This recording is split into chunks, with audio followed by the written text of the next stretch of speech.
जय हिंद दोस्तों, मैं रंस अग्रवाल, बिहार पुलिस फॉरेस्ट। आप सबका हमारे चैनल पे स्वागत है। दोस्तों, आज मेरा बिहार पुलिस का सेट नंबर 12 होगा, तो चलिए शुरू करते हैं हम। आज का फर्स्ट क्वेश्चन है, भारत का अंतिम मुगल शासक कौन था? तो भारत का अंतिम मुगल शासक बहादुर शाह द्वितीय या बहादुर शाह द्वितीय को ही बहादुर शाह जफर कहते हैं। ठीक है, भारत का अंतिम मुगल शासक कौन था? बहादुर शाह द्वितीय।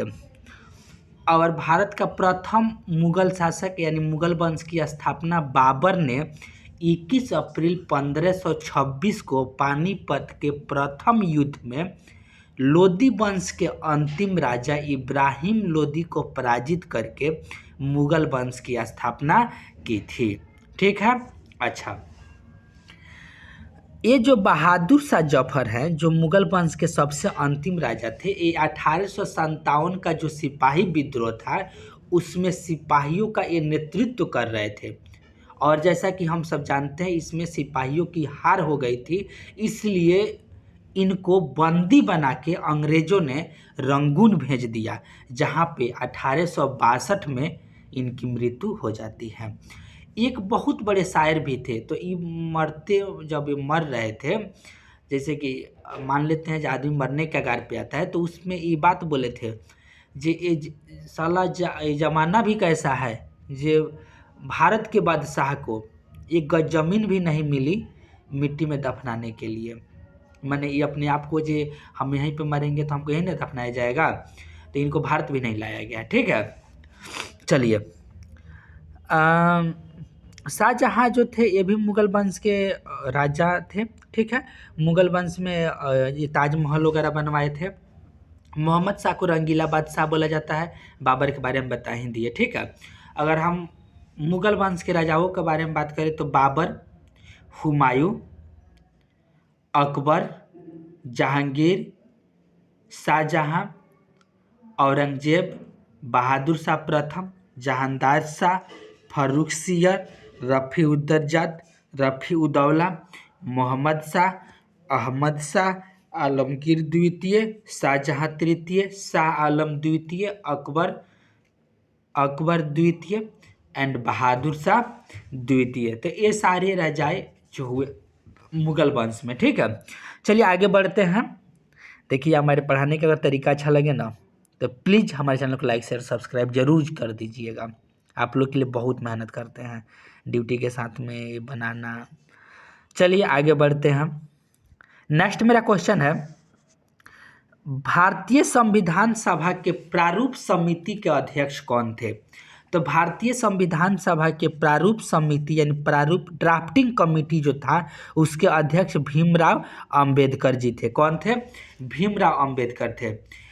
ये प्रारूप समिति जो था ना, ये काम क्या करता था? तो मतलब संविधान को कैसे ड्राफ्ट करना है, किस तरीका से लिखना है, किस वे में लिखना है, संविधान का संरचना कैसा होगा, यही ये लोग ड्राफ्ट कर रहे थे। इसमें 7 गो सदस्य थे। ड्राफ्टिंग कमेटी में कितने सदस्य थे? 7 गो सदस्य थे। ठीक है, अच्छा, 7 सदस्य में ये जो भीमराव अंबेडकर थे, इसके अध्यक्ष थे। ये ड्राफ्टिंग कमेटी फरवरी 1948 में संविधान सभा के अध्यक्ष जो डॉक्टर राजेंद्र प्रसाद थे, उनके सामने संविधान को ड्राफ्ट करके पेश किया। ठीक है, क्लियर हुआ कि नहीं हुआ? तो हम सब बोलते हैं लोग संविधान बनाए कौन थे? भीमराव अंबेडकर। तो ऐसा कुछ नहीं था, ये सिर्फ संविधान को ड्राफ्ट कर रहे थे। हमारा किसी जाति धर्म को टारगेट नहीं करना, जो सही बात है वो हम बता रहे हैं। ठीक है, चलिए आगे बढ़ते हैं हम। नेक्स्ट मेरा क्वेश्चन है, प्रति वर्ग किलोमीटर में रहने वाले लोगों की संख्या को जनसंख्या डैश कहते हैं। तो देखिए, जनसंख्या घनत्व तो क्या होता है? 1 किलोमीटर स्क्वायर में कितना लोग रह रहे हैं, उसको जनसंख्या घनत्व कहते हैं।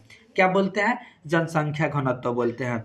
बिहार में सबसे अधिक जनसंख्या घनत्व भारत में सबसे अधिक जनसंख्या घनत्व बिहार में है। यहाँ पे 1 किलोमीटर स्क्वायर में आपके 1102 लोग रहते हैं। और सबसे कम जनसंख्या घनत्व अरुणाचल प्रदेश में है। यहाँ पे 1 किलोमीटर स्क्वायर में मात्र 18 व्यक्ति रहते हैं। क्लियर हुआ कि नहीं हुआ? चलिए आगे बढ़ते हैं।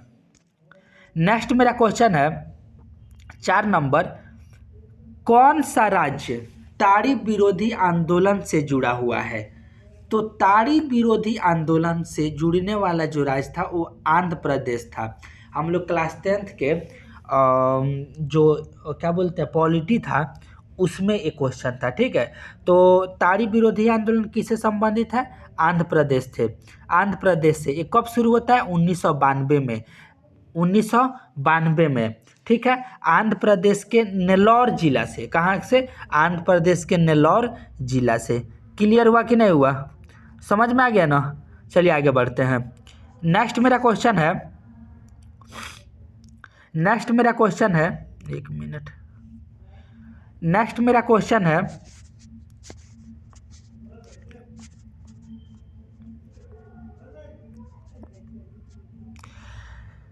5 नंबर मेरा क्वेश्चन है, पूर्वोत्तर भारत के 7 बहनों में कौन सा राज्य शामिल नहीं है? यानी 7 सिस्टर का पार्ट नहीं है। तो इसको जैसे कि पूर्वोत्तर आप जितना भी स्टेट है आप लगभग जो घूमे में होंगे लोग, हम लोग तो जनरली जानते हैं लोग। तो नागालैंड तो है, मिजोरम है, मणिपुर। हिमाचल प्रदेश तो आपका ये मतलब उत्तर वाले पार्ट में पड़ता है। तो आंसर हो जाएगा हिमाचल प्रदेश। याद भी नहीं रहेगा तभी भी इसको मार लेंगे। इसको याद करने का तरीका है ATM आना मम्मी, ATM आना मम्मी, ठीक है। क्लियर हुआ कि नहीं हुआ? तो पूर्वोत्तर राज्य के जो 7 सिस्टर के जो पार्ट है वो A से अरुणाचल प्रदेश, टी से आपका त्रिपुरा हो जाएगा, M से मेघालय भी हो जाएगा, ठीक है। अच्छा, फिर A से असम हो जाएगा, फिर ना से नागालैंड हो जाएगा, मम्मी यानी मणिपुर, मिजोरम, ठीक है। तो ये सब क्या हो जाएगा? 7 सिस्टर के पार्ट हो गए, ठीक है। तो 7 सिस्टर में कौन कौन है? अरुणाचल प्रदेश, असम, मेघालय, मणिपुर, मिजोरम, नागालैंड तथा त्रिपुरा। जब हम बेतिया में एक कोचिंग संस्थान था ब्लिस पॉइंट, उसमें जब हम पढ़ते थे ना, तो एक सर थे, वो पूछे थे कि इसमें कौन 7 सिस्टर का पार्ट नहीं है।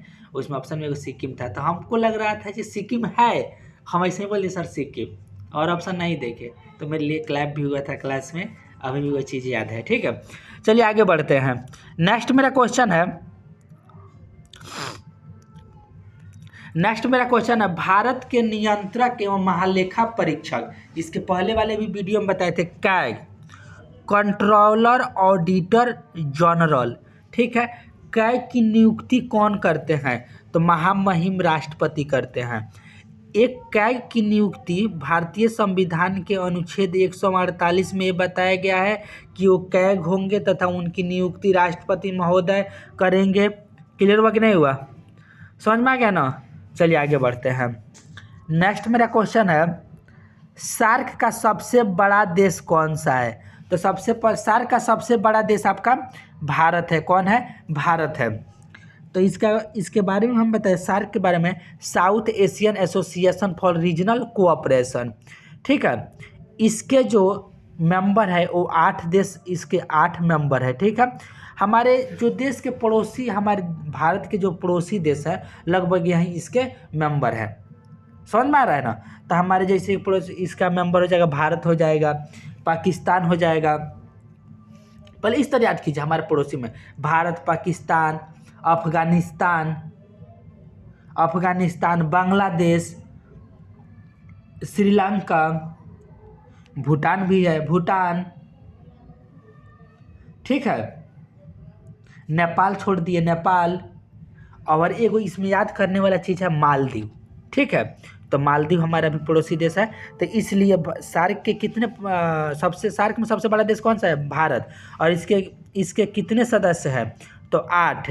और इसकी स्थापना जो होती है 8 दिसंबर 1985 को होती है। ठीक है। अच्छा, इसका मुख्यालय जो है वो नेपाल की राजधानी काठमांडू में है।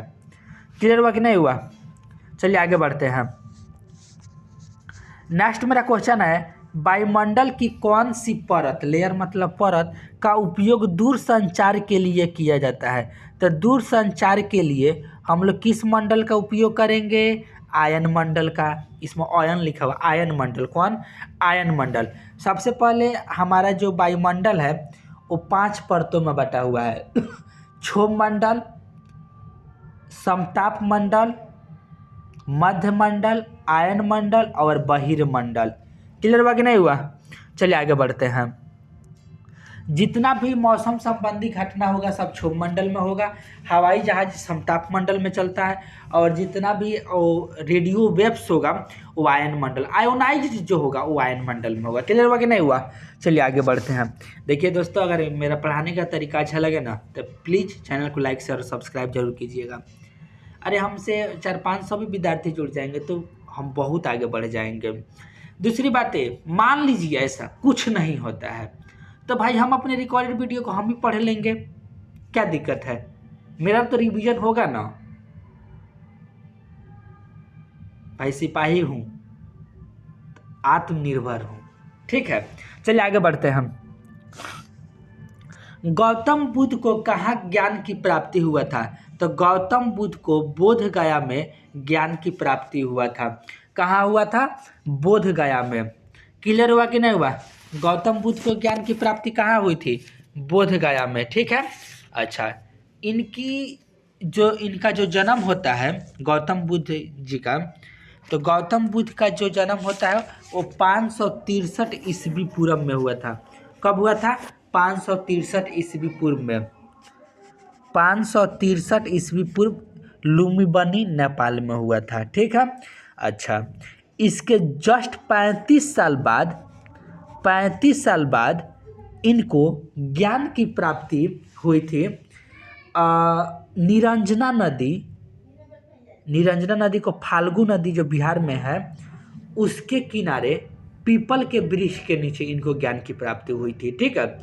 और इनका मृत्यु जो हुआ था वो 483 ईसा पूर्व में कुशीनगर में हुआ था। कुशीनगर ये आपका उत्तर प्रदेश का एक जिला है। क्लियर हुआ कि नहीं हुआ? समझ में आ गया ना? चलिए आगे बढ़ते हैं।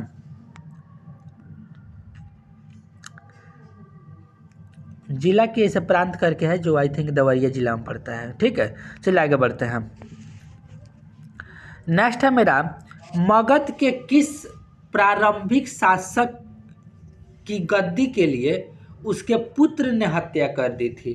तो मगध के ऐसा कौन सा प्रारंभिक शासक थे जिसका पुत्र ने उनकी हत्या कर दी थी? तो वो थे बिम्बिसार। कौन थे? बिम्बिसार थे। ठीक है। ये बिम्बिसार, इनके पुत्र का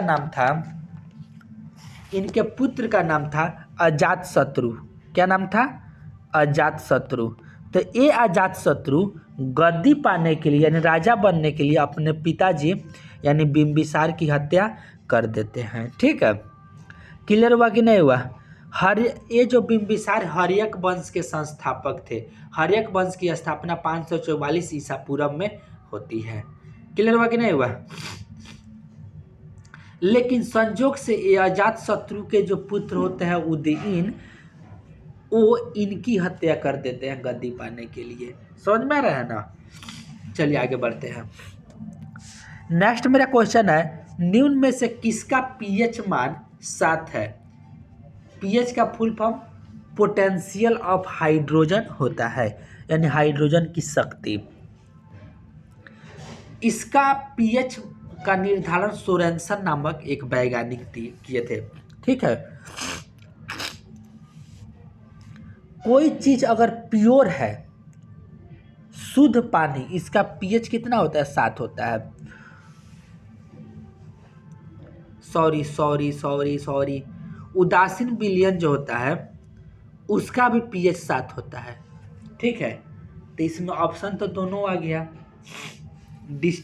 तो हम बी ऑप्शन को ही मारेंगे। ठीक है। अगर pH 7 से कम रहे तो वो अम्लीय होगा, अगर 7 से अधिक रहे तो वो क्षारीय होगा। ठीक है। शुद्ध पानी का pH आई थिंक 6 पॉइंट कुछ होता है, तो उसको हम लोग अम्लीय के श्रेणी में रख सकते हैं, लेकिन इसमें ऑप्शन दोनों गड़बड़ा गया है। तो जनरली जो उदासीन विलयन होता है ना, उसका pH 7 होता है, तो इसलिए इस ऑप्शन को हम मारेंगे। क्लियर हुआ कि नहीं हुआ? समझ में आ रहा है ना? चलिए आगे बढ़ते हैं। नेक्स्ट मेरा क्वेश्चन है, कौन सा अधातु विद्युत का सुचालक है? तो हम बताए थे जितने भी अधातु होते हैं वो इलेक्ट्रॉन को ग्रहण करते हैं और ये उष्मा और विद्युत के कुचालक होते हैं, लेकिन इसका एक अपवाद है, वो है ग्रेफाइट। क्या है? ग्रेफाइट। क्लियर हुआ कि नहीं हुआ? यानी ग्रेफाइट एक अधातु है जो आपका विद्युत का सुचालक होता है। ठीक है। ये ग्रेफाइट क्या है? इसके पहले वाले सेट में बताए थे, कार्बन का अपरूप है। ठीक है। चलिए आगे बढ़ते हैं। नेक्स्ट मेरा क्वेश्चन है, CHO अभिक्रियाशील मूलक का नाम क्या है? तो CHO अल्डिहाइड को बोलते हैं। किसको बोलते हैं?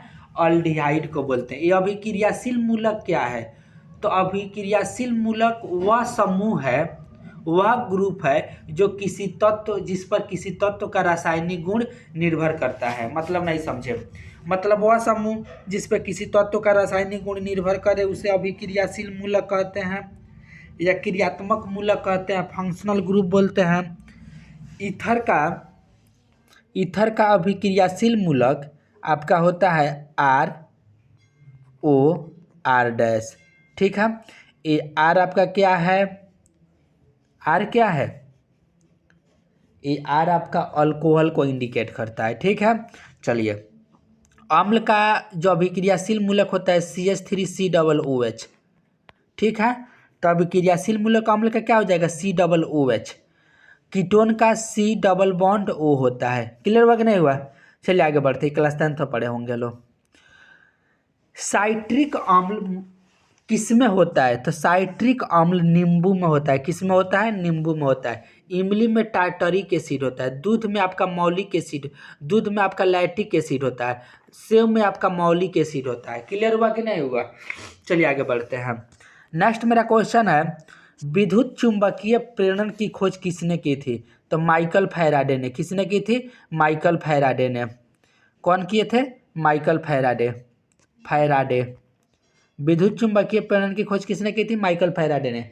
मतलब ये जो एक कॉइल में आपका चुंबकीय, एक कॉइल को अगर हम उस पे चार्ज करेंगे तो उसके चुंबकीय प्रेरण, उसमें चुंबकीय प्रेरण से दूसरे कॉइल में भी एनर्जी आ जाएगा। मतलब यही है, इसी टाइप से करके ये आपका ट्रांसफार्मर विद्युत चुंबकीय प्रेरण पर काम करता है। ठीक है। थोड़ा डेफिनेशन भी भूल आदमी गया है, धीरे धीरे रिकैप कर रहे हैं। चलिए आगे बढ़ते हैं। तो विद्युत चुंबकीय प्रेरण की खोज किसने की थी? तो माइकल फैराडे ने। कौन किए थे? माइकल फैराडे ने। माइकल फैराडे आपका क्या बताए थे इसके पहले? इसी का खोज किए थे, ट्रांसफार्मर का खोज किसने किया था? माइकल फैराडे ने। चलिए आगे बढ़ते हैं। नेक्स्ट मेरा क्वेश्चन है, कार्बन का कौन सा अपरूप कांच को काटने में प्रयुक्त किया जाता है? तो हम बताए थे ना, अपरूप का मतलब क्या होता है? जब कोई तत्व एक से अधिक रूप में मिले उसे अपरूप कहते हैं। अपरूप यही ना होता है, जब कोई तत्व एक से अधिक रूप में मिले उसे अपरूप बोलते हैं। जैसे कि कार्बन का 3 गो अपरूप है मेनली, हीरा, ग्रेफाइट और फुलेरिन। फुलेरिन का संरचना फुटबॉल के जैसा होता है, C60 को फुलेरिन बोलते हैं। तो कौन सा कार्बन का अपरूप जिससे हम लोग हीरा का उपयोग कांच को काटने के लिए किया जाता है, तो क्या हो जाएगा? हीरा। ग्रेफाइट का यूज हम लोग पेंसिल में करते हैं लोग। क्लियर हुआ कि नहीं हुआ? फुलेरिन बता ही दिए थे, C60। क्लियर हुआ कि नहीं हुआ? चलिए आगे बढ़ते हैं। शुद्ध सोने कितने कैरेट का होता है? तो शुद्ध सोना है ना, वो आपका 24 कैरेट का होता है। कितने कैरेट का होता है? 24 कैरेट का। यहाँ पे कैरेट क्या है? सोने की शुद्धता को मापने का एक इकाई कैरेट है। ठीक है। एग्जाम में पूछता है, अगर कोई सोना 18 कैरेट का है, माने अगर कोई सोना 18 कैरेट का है तो उसकी शुद्धता का प्रतिशत निकालिए। तो उसका निकालने के लिए 18, शुद्ध सोना 24 कैरेट का हो जाएगा। 100 से गुना कर दीजिएगा तो इसमें वो कितना प्रतिशत शुद्ध है वो निकल जाएगा। 6 तिरका 18, 6 चौका 24, 25 चौका 100, यानी 25 तिहाई 75% वो सोना शुद्ध है। क्लियर हुआ कि नहीं हुआ? चलिए, अगर ये हमारा तरीका बताने का तरीका अच्छा लगे ना तो प्लीज़ हमारे चैनल को लाइक शेयर और सब्सक्राइब जरूर कर दीजिए। हमारे चैनल से ना 1 महीना के लिए जुड़ना चाहिए महाराज, आपको हम सिलेक्शन पक्का देंगे।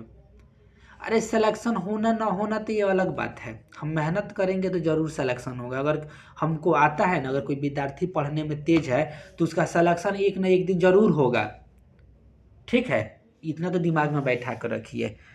तो पढ़ने पे विशेष ध्यान दीजिए, ठीक है। Okay, thank you. जय हिंद, जय भारत, भारत माता की जय।